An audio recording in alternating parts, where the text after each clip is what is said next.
तारीखों का ऐलान तो नहीं हुआ, लेकिन बीजेपी ने 195 उम्मीदवारों के नामों का ऐलान कर दिया है। लिस्ट में छत्तीसगढ़ की सभी 11 सीटें हैं।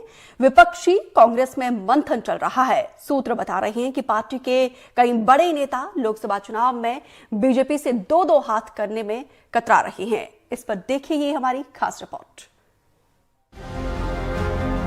छत्तीसगढ़ लोकसभा चुनाव में कांग्रेस का सर्वश्रेष्ठ प्रदर्शन 2 सीटों का रहा है।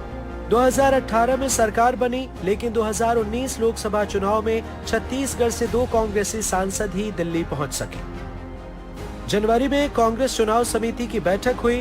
प्रस्ताव आया कि पूर्व मुख्यमंत्री भूपेश बघेल समेत कैबिनेट में रहे कद्दावर नेता चुनाव लड़े, लेकिन सबसे पहले बघेल का जवाब सुनिए। यहाँ तक कि मैं समझता हूँ कि मुझे पूरे प्रदेश में घूम के प्रत्याशियों को प्रचार करना चाहिए, जिससे लाभ भी मिलेगा, ऐसा मैं सोचता हूँ। मतलब कोई पर्टिकुलर सीट से मुझे मैं चुनाव लड़ने के व्यक्तिगत रूप से बोले, मैं तो विधायक हूँ, मुझे चुनाव लड़ने की क्या आवश्यकता है। लेकिन यदि और मैं ये भी सोचता हूँ कि अभी जैसे पूरे प्रदेश में घूम के जितने जो प्रत्याशी होंगे उनके पक्ष में प्रचार करने की जिम्मेदारी यदि मुझे मिलती है तो ज्यादा अच्छा लगेगा। सूत्रों के मुताबिक कई नेता दिल्ली जाने से इनकार कर चुके हैं। पूर्व मुख्यमंत्री भूपेश बघेल को राजनांदगांव सीट से चुनाव लड़ाने पर पार्टी विचार कर रही है। जवाब आपने सुन लिया। पूर्व उप मुख्यमंत्री टीएस सिंहदेव को बिलासपुर या कोरबा से चुनाव लड़ाने पर चर्चा हुई थी, लेकिन टीएस सिंहदेव चुनाव लड़ने के इच्छुक नहीं है। कांग्रेस विधायक पूर्व मंत्री अनिला भेंडिया को कांकेर से चुनाव लड़ाया जा सकता है, लेकिन वे भी दिलचस्पी नहीं दिखा रहे। पूर्व मंत्री शिव डेहरिया को जांजगीर सीट से लड़ाने पर चर्चा हुई, जो आरंग विधानसभा से चुनाव हार चुके हैं और लोकसभा लड़ने के इच्छुक नहीं है। जानकार कहते हैं छत्तीसगढ़ का मोह नहीं छूटने के पीछे लोकसभा के स्कोर बोर्ड के साथ और भी कई वजहें हैं।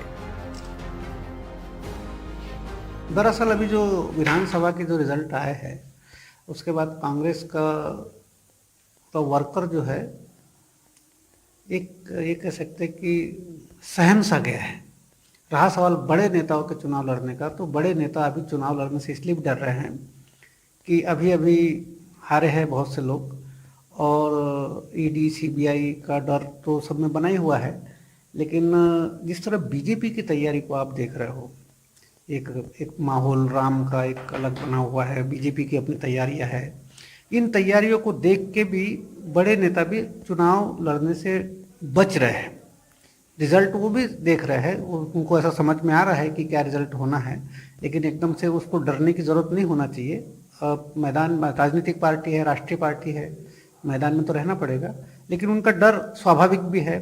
और आप लोग देखे हो कि ईडी सीबीआई के छापे अभी तक चल रहा है, और ठीक इलेक्शन से पहले अब क्या चलेंगे वो समझ में नहीं आ रहा है।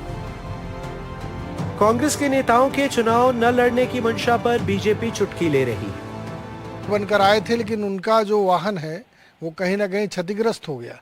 कई नेताओं को मनाया कि चुनाव लड़िए, बड़े नेताओं को सारे लोग संभावित हार के डर से पलायन कर रहे हैं।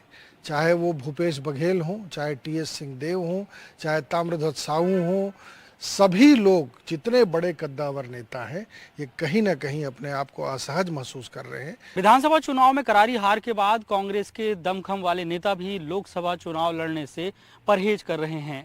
कहीं ना कहीं उन्हें डर इस बात का है कि कहीं वो चुनाव हार ना जाएं। बहरहाल अब देखना ये होगा कि पार्टी अगर उन्हें प्रत्याशी बनाती है तो क्या ये नेता पूरे ताकत के साथ चुनाव लड़ते हैं या नहीं। कैमरा पर्सन प्रवीण साहू के साथ जुल्फिकार अली, एनडीटीवी।